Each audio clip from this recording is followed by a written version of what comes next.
একটা ঘটনা মনে পড়লো। হযরত জিবরিল আমিন সহ যখন আমার নবী মেরাজে যাচ্ছেন, সুবহানাল্লাহ, আমার নবী দেখলেন জিবরিল 70,000 নুরানি পালকটা বাড়ি দিচ্ছে আর যাচ্ছে। আমার নবী জিজ্ঞেস করলেন, জিবরিল এই 70,000 পাখা ডানাটা কি সবসময় ঝাপটাও? বলতেছি, ইয়া রাসূলুল্লাহ না, তবে 4 বার 70,000 বাড়ি দিছি। কয়বার? হাদিসে বুখারী, কোনো বানানো ঘটনা না, বুখারী শরীফের হাদিস। আমার নবী যখন জিজ্ঞেস করলেন 4 বার, প্রথমবার কখন বাড়ি দিছো? জিবরিল আমিন বলতেছেন, ইয়া রাসূলুল্লাহ, যখন ইউসুফ আলাইহিস সালামকে তেনার ভাইরা কুয়ার মধ্যে নিক্ষেপ করছিল। কিসের মধ্যে? কুয়ার মধ্যে।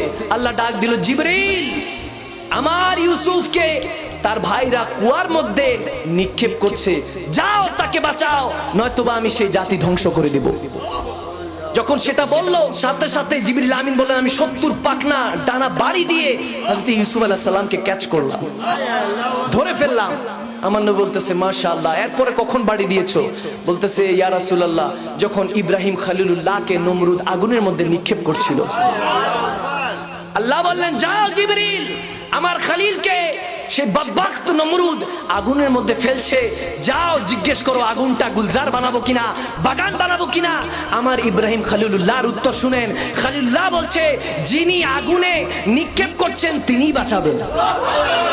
সুবহানাল্লাহ বলো, তিনি বাঁচাবেন।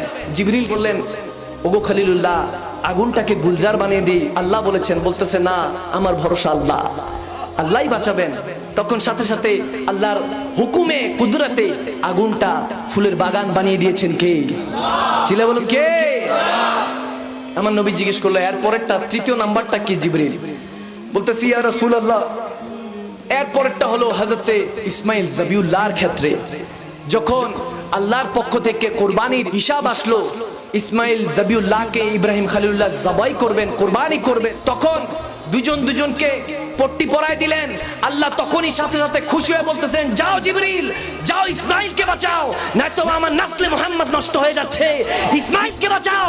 ইসমাইলকে যদি না বাঁচাও, যদি ইসমাইল জবাহ হয়ে যায়, কোরবানি হয়ে যায়, তাহলে আমি প্রত্যেক বাবাকে ফরজ করে দিব তার সন্তানকে কোরবানি করার জন্য। সাথে সাথে জিবরিল আমিন জান্নাত থেকে 70,000 ডানা ঝাপটা দিয়ে ইসমাইল যাবিউল্লাহর জায়গায় একটা দুম্বা রেখে দিলেন। সুবহানাল্লাহ, আল্লাহু আকবার বলেন। এরপর আমার নবী জিজ্ঞেস করে, এর পরেরটা কিভাবে? বলতেছি, ইয়া রাসূলুল্লাহ, এর পরেরটা তো বড় মারাত্মক ছিল, ওটা আমি জিবরিল জীবনে ভুলবো না। আমার নবী বলে, কোন সময়? জিবরিল আমিন বলে, ইয়া রাসূলুল্লাহ, যখন উহুদের ময়দানে আপনি যুদ্ধ করছিলেন, আপনি উম্মতের খাতিরে যুদ্ধ করছিলেন, আল্লাহর পক্ষ থেকে ইসলামকে বাঁচানোর জন্য যুদ্ধ করছিলেন। ওই সময় বদবখত কাফেররা আপনার দান্দান মুবারক যখন শহীদ করলো, আল্লাহ তাবারক ওয়া তাআলা ডাক দিলেন, এ জিবরিল, কোথায় আছো? আমি তখন বেহেশতের মধ্যে ছিলাম। আল্লাহ বললেন, আমার নবী মুস্তাফার যদি রক্ত মুবারক সহ দাঁত মুবারক জমিনে পড়ে, আমি কুল কায়নাত আল্লাহ ধ্বংস করে দিব, আমি ধ্বংস করে দিব।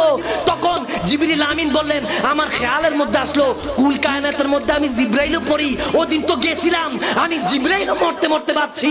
আমি 70,000 পাকড়া শক্তি দিয়ে যখন বাড়ি দিলাম, বাড়ি দিয়ে আপনার দাঁত মুবারকটা ধরার আগে দেখি তার উপর দিয়ে আমি জিবরাইলের হাতের উপর দিয়ে আরেকটা হাত ঢুকে গেছে। আমি চোখ খুলে দেখি, সেটার কারণে সিদ্দিক আকবরের হাত। আল্লাহু আকবার বলেন। তখন আমি বুঝে গেলাম যে আমি জিবরিলের ক্ষমতা সেখানে শেষ, আপনার আশিকে রাসূলের ক্ষমতা সেখান থেকে শুরু। আমার মনে হয় সেদিন সিদ্দিক আকবর জালালে হালাতে বলেছিলেন, আব মেরি নিগাহোं में जचता नहीं कोई जैसे मेरे मुस्तफा है ऐसा नहीं कोई।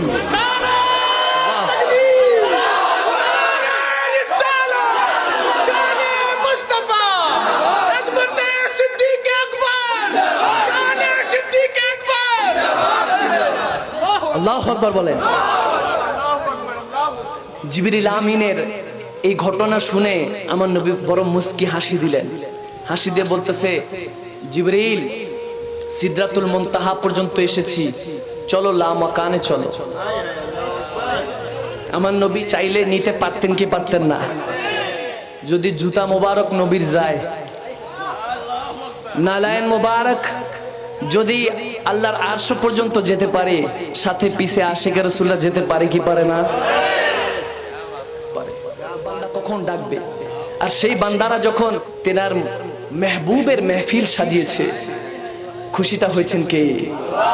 হযরত আমির খসরু रहमतुल्लाह अलैह একটা কালাম মনে পড়ছে, নামিদা নমছে মঞ্জিল বুদ সব যায় কে মন বুদম খুদা খুদ মীরে মজলিস বুদে अंदर ला मका खुसरू मोहम्मद शम्मे महफिल बुद सब जाए के मन बुदम। सुभान अल्लाह, मोहम्मद शम्मे महफिल বুদ সব যায় কে মন বুদম।